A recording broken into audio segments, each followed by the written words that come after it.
Kung saan nga may pagkain, dapat minumukbang yan. Kaya naman, nandito tayo ngayon sa Diwata Paris QC Brands na mas pinalawak, mas pinalinis, at mas pinasarap daw. Kaya naman tara, samahan nyo ko at sabay-sabay nating tikman ang kanilang Paris Overload. At bukod doon guys, marami din pala ditong mga ibang pagkain si Diwata. Mayroon silang sisig, lechon buo na manok na worth of 300 pesos at chicken joy na 120 pesos.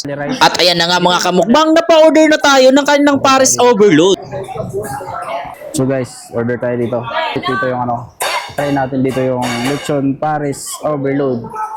At isang lechon Paris Overload. Yan lang po? Yan lang.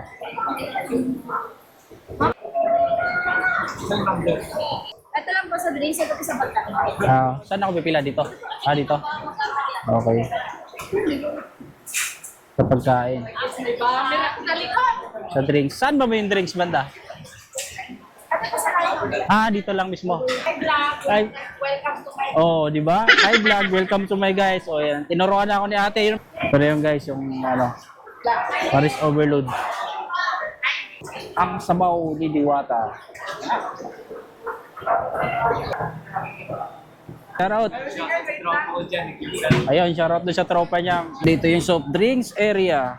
Ibigay nyo lang yung resibo kay kuya. Pepsi or 7-Up. Walang 8-up. 7-up lang. Sige. 7-up na lang. Oh. Pag naubos ba yan, pwede refill? Hindi ba? Yung lang po. Hindi ba siya unli? Thank you. So ayun na nga mga kamukbang, ano pang inaantay natin? Tikiman time na!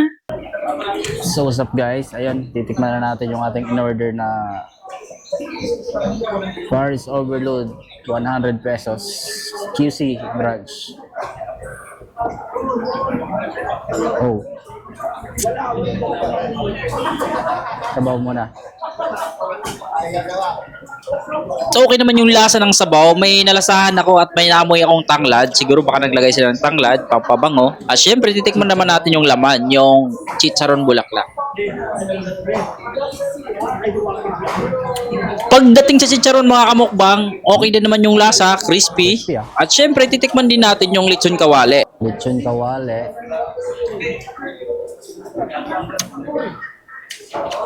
Pagdating naman sa lechon kawali mga kamukbang, siguro medyo luma lang yung na-serve sa atin. Pero goods na rin naman mga kamukbang para sa 100 pesos.